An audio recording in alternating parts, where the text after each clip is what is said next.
On venait d'avoir des chatons. Ma fille m'a dit: Maman, on peut faire des croix pour les chatons? Ok. Elles sont trop petites. Qu'est-ce que tu veux dire? On va les clouer dessus, non? Non. Ah bon? Mon garçon jouait avec un ballon qui est tombé en bas des marches d'une école catholique vieille de 100 ans.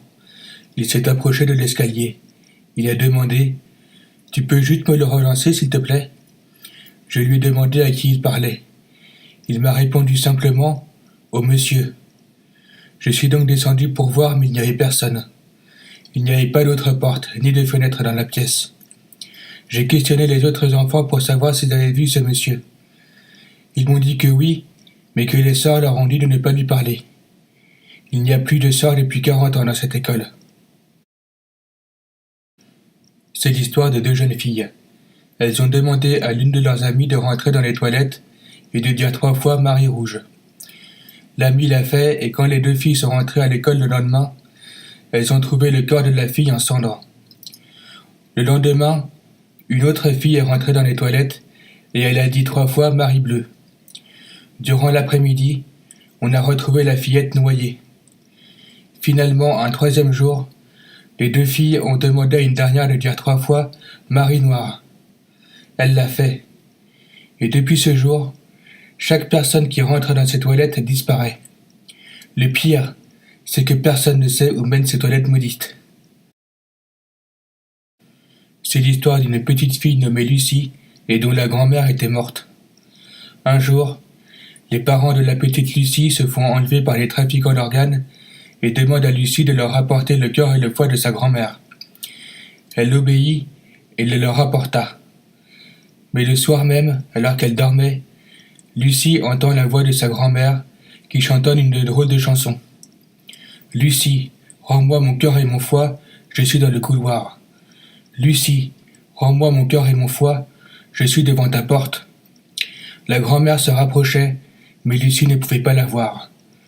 Lucie, rends-moi mon cœur et mon foie, je suis devant ta chambre. Lucie, rends-moi mon cœur et mon foie, je suis devant toi. Un père se réveille de sa sieste et sort de son lit. Il attrape le babyphone et se dirige vers son bureau. À ce moment-là, il entend sa femme chanter à travers l'appareil. Il sourit en écoutant sa femme dire « Rendors-toi, rendors-toi » quand tout à coup la porte d'entrée s'ouvre. C'est sa femme qui rentre des courses.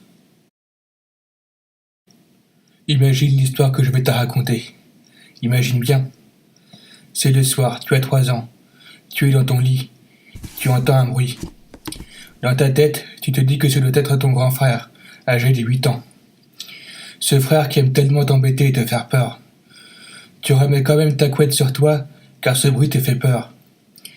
Tu fermes les yeux, essayant de faire partir les idées qui te font encore plus peur. Le bruit se rapproche. Quelqu'un ouvre ta porte.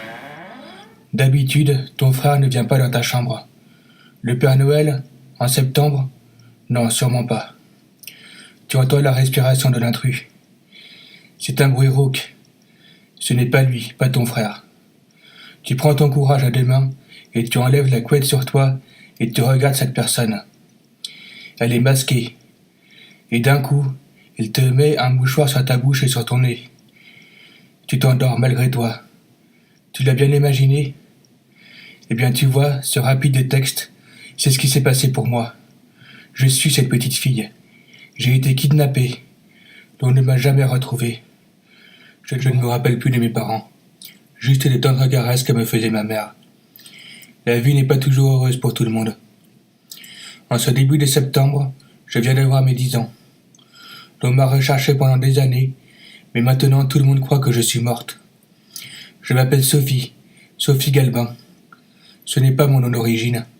Je ne m'en souviens plus. Au Twitter, un odieux personnage, Firmin Galbin. Il devait être à peu près 23 heures. Une voiture traversait la sombre forêt de Dragostea Dintei, plein phare allumé. Dans cette voiture, il y avait un homme et une femme. Cela faisait déjà 2 heures qu'ils roulaient dans cette forêt, et ils n'y avaient trouvé qu'une famille de sangliers. Mais une demi-heure plus tard, ils virent une voiture arrêtée sur le côté, Une petite fille était sur le bord de la route et pleurait. Ils décidèrent de s'arrêter. Ils virent que les personnes qui étaient dans la voiture arrêtées étaient mortes égorgées. Ils posèrent plusieurs questions à la petite fille, qui n'ouvrit pas la bouche. Ils en conclurent que les égorgés étaient les parents de la petite et qu'ils avaient été tués par un psychopathe qui errait dans la forêt. Ils dirent donc à la petite de monter avec eux dans la voiture. Au bout d'un moment, l'homme demanda à sa femme qui ne parlait pas si elle dormait. Il se tourna vers elle et vit du sang qui dégoulinait sur tout son corps. Il regardait dans son rétroviseur et vit la petite fille qui léchait un long couteau plein de sang. Deux jeunes personnes, nouvellement mariées, achètent leur première maison à un prix très abordable dans un petit quartier du Maine. Ils aménagent alors dans leur nouvelle demeure quelques jours plus tard. Le soleil se coucha et les deux nouveaux tourtereaux aussi. Mais pendant la nuit, vers 2 heures du matin, la jeune femme se fait réveiller par des pleurs de bébé. Mais elle n'y tient pas compte car elle se dit qu'elle était très fatiguée à cause du déménagement. Mais son mari l'entendit aussi et se rendormit très vite. Toutes les nuits, le jeune couple se faisait réveiller par ces horribles pleurs de bébé. Jusqu'au jour où le couple décida de démolir les murs de leur chambre. Ils y découvrirent le cadavre d'un bébé mort depuis presque 5 ans. Une jeune femme est seule chez elle un soir de semaine, son petit ami étant toujours au travail. Elle reçoit la visite inattendue d'un homme qui lui demande s'il peut téléphoner à un ami, la batterie de son téléphone étant à plat. L'homme a l'air sympathique, la femme accepte presque sans hésiter. Elle lui offre un verre, ils discutent de tout et de rien. Mais il commence à se faire tard et la femme lui suggère de rentrer. Il ne tient pas compte de la remarque et continue de lui parler de sa passion, le cinéma. Elle commence à s'inquiéter devant son assistance. Lorsqu'il aborde le sujet Snoof Movie, elle pâlit et se souvient de cette histoire morbide où un homme s'incrustait chez des gens pour filmer ses agressions. Au moment où elle commence à comprendre, quelque chose sous la veste de son invité attire plus particulièrement son attention. Le voyant rouge d'une caméra. Deux amies vivent en colocation. L'une d'elles a oublié de rapporter un livre à la bibliothèque qui ferme dans 1 heure. Elle propose à son amie d'aller le ramener ensemble, puis de passer chez des amis pour terminer la soirée. L'autre refuse car elle est fatiguée et qu'elle a des examens à passer le lendemain. La jeune fille part donc seule à la bibliothèque. Mais en chemin, elle se rend compte qu'elle a oublié son livre. Elle fait alors demi-tour. Arrivée à l'appartement, elle se dit que pour éviter de réveiller son amie, elle n'allumera pas la lumière puisqu'elle se souvient où se trouve son livre. Elle ira donc à tâtons. Elle trouve le livre, va le rendre à la bibliothèque puis passe sa soirée avec ses amis. Elle rentre assez tard et découvre un groupe de policiers entourant l'appartement.